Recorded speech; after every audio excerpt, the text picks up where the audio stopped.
Bus ಸವಾರಿ ಹೇಗೆ ದುಬಾರಿ ಆಗ್ತಾ ಇದೆ ಹಾಗೂ ಅದರಿಂದ ಜನ ವ್ಯಕ್ತಪಡಿಸ್ತಾ ಇರುವಂತಹ ಆಕ್ರೋಶ ಏನು ಅನ್ನೋದನ್ನ ನಾವು ಹೇಳ್ತಾ ಇದ್ವಿ ನಿಮಗೆ.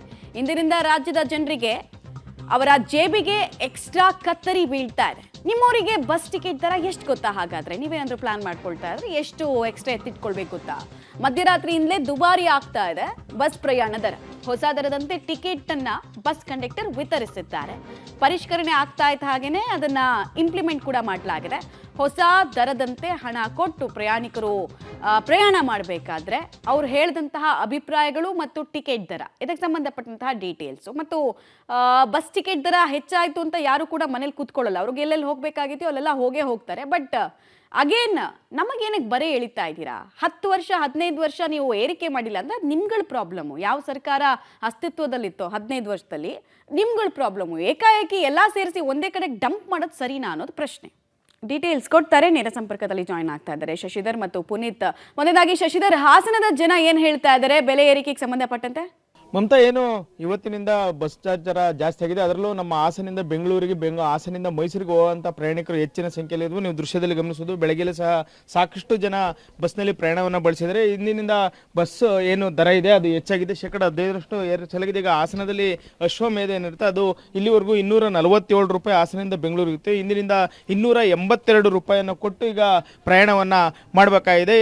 ಮಹಿಳೆಯರಿಗೆ ಶಕ್ತಿ ಯೋಜನೆ ಇದ್ರೆ ಪುರುಷರಿಗೆ ಈಗ ಅವರ ಜೋಬಿನಿಂದ ಹೆಚ್ಚು ಹಣವನ್ನು ಕೊಟ್ಟು ಪ್ರಯಾಣವನ್ನು ಮಾಡಬೇಕಾಗಿದೆ. ಈಗ ಪ್ರಯಾಣಿಕರು ನಮ್ಮ ಜೊತೆ ಇದ್ರೆ ಅವ್ರನ್ನ ಮಾತಾಡಿ. ಸರ್, ಇಂದಿನಿಂದ 15% ಬಸ್ಸಿನ ದರ ಜಾಸ್ತಿ ಇದೆ, ಏನು ಹೇಳ್ತೀರಾ ಸರ್? ಸರ್, ಜಾಸ್ತಿ ಇವರು ಫ್ರೀ ಅಂತ ಹೇಳ್ಬಿಟ್ಟು ಈಗ ನಾವು ದುಡ್ಡು ಕೊಟ್ಟು ಮಾಮೂಲಿ ಹೋಗೋ ಅಂಥವ್ರಿಗೆಲ್ಲ ಇವರು ಜಾಸ್ತಿ ಮಾಡಿ ಈಗ ನಮಗೆಲ್ಲ ಭಾರಿ ತೊಂದರೆ ಆಯಿತು ಸರ್. ನಮಗೆ ಇವರು ಸುಮ್ಮನೆ ಏಕಾಗಿ ಜಾಸ್ತಿ ಮಾಡೋದು, ಇದೆಲ್ಲ ಮನಸ್ಸಿಗೆ ಬಂದಂಗೆ ಮಾಡೋದು, ಮುಟ್ಟೋದು, ಇದೆಲ್ಲ ಮಾಡಬಾರ್ದು. ಇವರು ಈ ಫ್ರೀ ಬಿಟ್ಬಿಟ್ಟು ಇದ್ದರಿಗೆಲ್ಲ ಭಾರಿ ತೊಂದರೆ ಕೊಡೋದು, ಈ ಥರ ಎಲ್ಲ ಮಾಡೋದು ಸರಿಯಲ್ಲ. ಸರ್ಕಾರ ಇದಕ್ಕೆ ಇದು ಮಾಡಬೇಕು. ಸರ್, ಈಗ ಒಂದು ಕಡೆ ಶಕ್ತಿ ಯೋಜನೆ ಕೊಟ್ಟಿದ್ರೆ ಇನ್ನೊಂದು ಕಡೆ ಬಸ್ ಚಾರ್ಜ್ ಜಾಸ್ತಿ ಮಾಡಿದ್ದಾರೆ.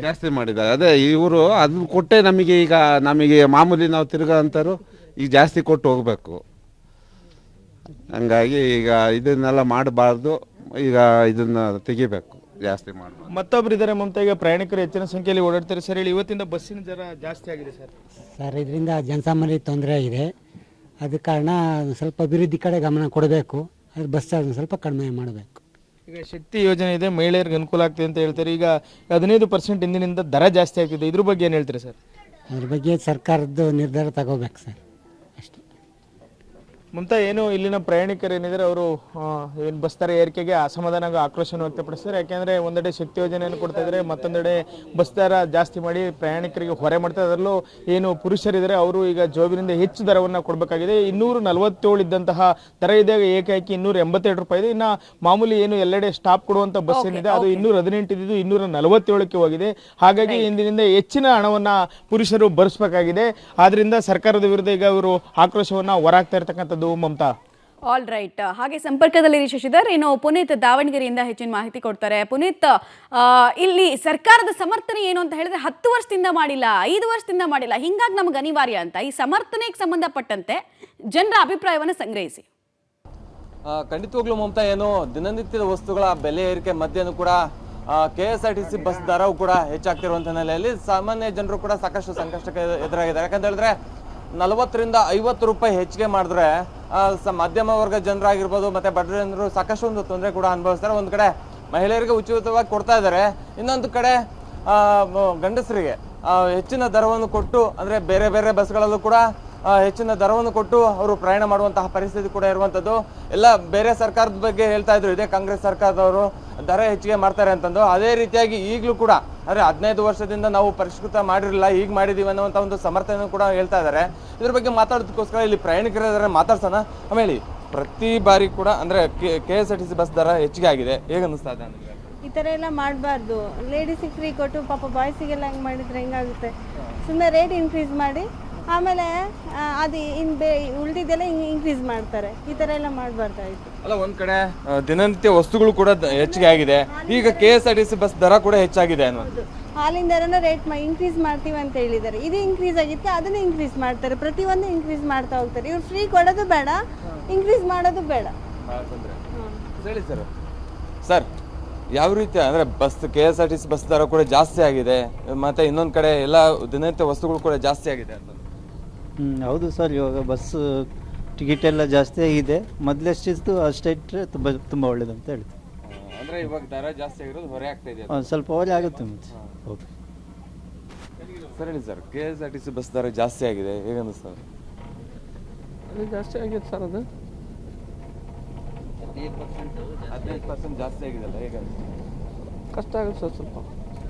ಸರಿ ಸರ್, ಯಾವ ರೀತಿ ಅನಿಸ್ತದೆ KSRTC ಬಸ್ ದರ ಜಾಸ್ತಿ? ಸರ್ ಫಸ್ಟ್ ಆಫ್ ಆಲ್ ಹೇಳಬೇಕು ಅಂದರೆ ಇದು ಬಡ ಜನರಿಗೋಸ್ಕರ ಜನರಿಗೆ ತುಂಬ ತೊಂದರೆ ಆಗ್ತಾ ಇದೆ. ಸರ್ಕಾರ ನಡಿಬೇಕು ಅಂದರೆ ಫಸ್ಟು ಪ್ರಾಬ್ಲಮ್ ಮಾಡೋದೇ ಬಡ ಜನರಿಗೆ. ಈಗ ಶಕ್ತಿ ಸ್ಕೀಮ್ ಮಾಡಿದಾಗಿಂದ ಅಲ್ಲಿ ತುಂಬ ಜನ ಅಮೌಂಟ್ ಅಲ್ಲಿಗೆ ಹೋಗ್ತಾ ಇದೆ. ಅದನ್ನು ಹೇಗಾದರೂ ಪಡಿಲೇಬೇಕಲ್ಲ, ಕೊನೆಗೆ ಬಡವರಿಗೆ ತುಂಬ ತೊಂದರೆ ಆಗೋದು ಇದು. ಅಲ್ಲ ಸರ್, ಒಂದು ಕಡೆ ಗ್ಯಾರಂಟಿಗಳನ್ನ ಸರಿದೂಗಿಸೋದಕ್ಕೆ ಈ ಎಲ್ಲ ಪ್ರಯತ್ನ ಮಾಡ್ತಾ ಇದಾರೆ ಸರ್ ಅಂತ ನನಗೆ. ಸರ್ಕಾರ ನಡಿಬೇಕು ಅಂದರೆ ಇದೆಲ್ಲ ಮಾಡಲೇಬೇಕು. ಆ ಕಡೆ ಸರ್ಕಾರ ಉಳಿಸ್ಕೋಬೇಕು ಅಂದರೆ ಶಕ್ತಿ ಸ್ಕೀಮ್ ಕೊಡಬೇಕು. ಶಕ್ತಿ ಸ್ಕೀಮ್ ನಡಿಬೇಕು ಅಂದರೆ ಮತ್ತು ಬಡವರ ಮೇಲೆ ಬೇರೆ ರೀತಿಯಲ್ಲಿ ಅಮೌಂಟ್ ಹೆಚ್ಚಿಗೆ ಇನ್ಕ್ರೀಸ್ ಮಾಡ್ಕೊಂಡು ಪ್ರಾಬ್ಲಮ್ ಮಾಡ್ತಾರೆ ಅಂತ ನಾನು. ಸಬ್ ರಿಜಿಸ್ಟರ್ ವ್ಯಾಲ್ಯೂ ಕೂಡ ಜಾಸ್ತಿ ಆಗಿದೆ, ತೆರಿಗೆ ಕೂಡ ಜಾಸ್ತಿ ಆಗಿದೆ, ಇವಾಗ ಬಸ್ ಫೇರ್ ಕೂಡ ಜಾಸ್ತಿ ಆಗ್ತಾ ಇದೆ. ಇನ್ನ ಮಾಡ್ತಾರೆ ಅಂತ ನನ್ನ ಅನಿಸಿಕೆ. ಇನ್ನ ಇನ್ಕ್ರೀಸ್ ಮಾಡ್ಬೋದು. ಮೇಡಮ್ ಹೇಳಿ, ಒಂದ್ ಕಡೆ ಎಲ್ಲ ದಿನನಿತ್ಯ ವಸ್ತುಗಳು ಕೂಡ ಜಾಸ್ತಿ ಆಗ್ತಾ ಇದೆ, ಇವಾಗ KSRTC ಬಸ್ ದರ ಕೂಡ ಜಾಸ್ತಿ ಆಗ್ತಾ ಇದೆ. ಇದರಿಂದ ಎಲ್ಲರಿಗೂ ತೊಂದರೆನೇ ಆಗ್ತಾ ಇದೆ. ಯಾಕೆಂದರೆ ದಿನಗೂಲಿ ನೌಕರರು ಹೇಗೆ ಇದು ಮಾಡ್ತಾರೆ, ಅವರು ದಿನ ಬದುಕೋದೇ ಕಷ್ಟ ಆಗ್ತಾ ಇದೆ. ಅಂಥದ್ರಲ್ಲಿ ಇದು ಪ್ರಯಾಣ ಮಾಡೋದಕ್ಕೆ ಇದಕ್ಕೆಲ್ಲ ಅವ್ರಿಗೆ ಎಷ್ಟು ತೊಂದರೆ ಇದೆ.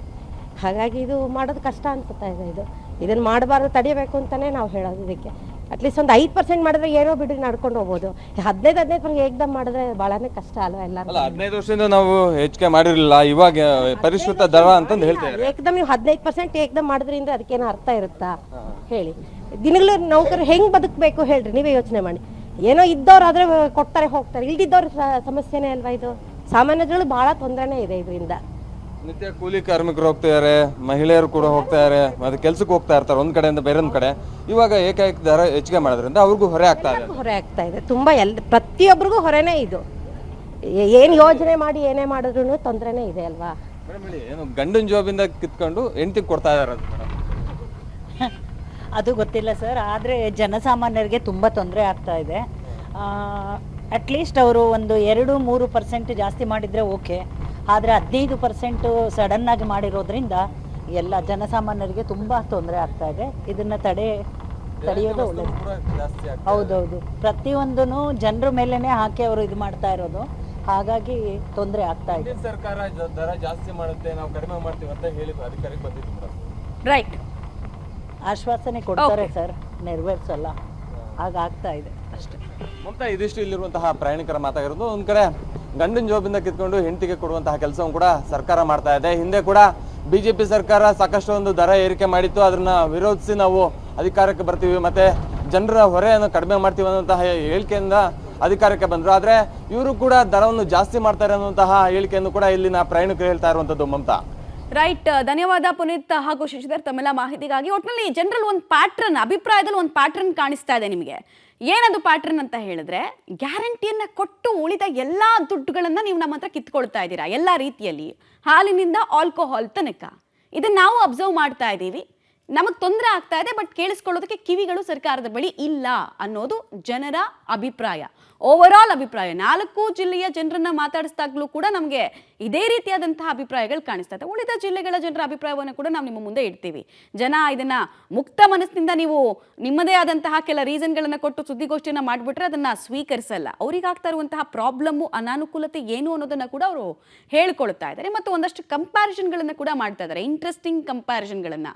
10 ವರ್ಷ 5 ವರ್ಷದಿಂದ ಹೈಕ್ ಆಗಿಲ್ಲ ಅಂತ ನೀವು ಏಕಾಏಕಿ ಎಲ್ರಿಗೂ ಜನರಲ್ ಆಗಿ ಸ್ಲ್ಯಾಬ್ಗಳನ್ನು ಹಾಕ್ಬಿಟ್ರೆ ಅದನ್ನ ಸ್ವೀಕಾರ ಮಾಡೋದಕ್ಕಾಗಲ್ಲ. ಒಪ್ಪೋ ತರದ ಲಾಜಿಕ್ಕೇ ಅಲ್ಲ ಅದು ಅಂತ ಕೂಡ ಕೆಲ ಮಹಿಳೆಯರೇ ಹೇಳ್ತಾ ಇದ್ದಾರೆ. ಇನ್ಫ್ಯಾಕ್ಟ್ ನಮ್ಮ ಮನೇಲಿ ನಮಗ್ ಫ್ರೀ ಅಂತ ಹೇಳಿ ಉಳಿದ ಎಲ್ಲರ ಹತ್ರ ದುಡ್ಡು ಇಸ್ಕೊಂಡು ನಮಗ್ ಫ್ರೀ ಕೊಟ್ಟು ಏನ್ ಅರ್ಥ ಇದೆಯಾ ಇದಕ್ಕೆ ಅನ್ನೋದು ಪ್ರಶ್ನೆ.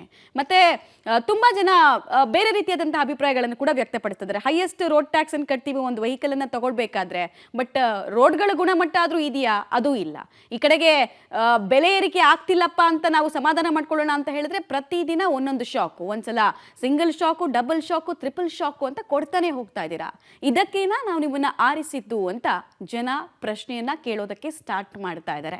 ಇದು ಯಾವುದೇ ಸರ್ಕಾರಕ್ಕಾಗ್ಲಿ ಅಪಾಯಕಾರಿ ಬೆಳವಣಿಗೆನೆ, ಅಪಾಯಕಾರಿ ಮುನ್ಸೂಚನೆಗಳೇ. ಯಾಕಂದ್ರೆ ನಿಮ್ಗೊಂದು ಜನಪ್ರಿಯತೆ ಸಿಕ್ಕಿರುತ್ತೆ, ಗ್ಯಾರಂಟಿ ಯೋಜನೆಗಳ ಜನಪ್ರಿಯತೆ ಸಿಕ್ಕಿರುತ್ತೆ, ಅದನ್ನ ಕಸಿದುಕೊಳ್ಳೋದಕ್ಕೆ ಈ ಬೆಲೆ ಏರಿಕೆಯನ್ನ ನೀವೇ ನಿಮ್ಮ ಅಸ್ತ್ರವಾಗಿ ಬಿಟ್ಟಂಗೆ ಕಾಣಿಸ್ತದೆ. ನಿಮ್ಮ ಮೇಲೆ ನಿಮ್ಮ ಅಸ್ತ್ರನೇ ಪ್ರಯೋಗ ಮಾಡ್ದಂಗೆ ಕಾಣಿಸ್ತಾ ಇದೆ.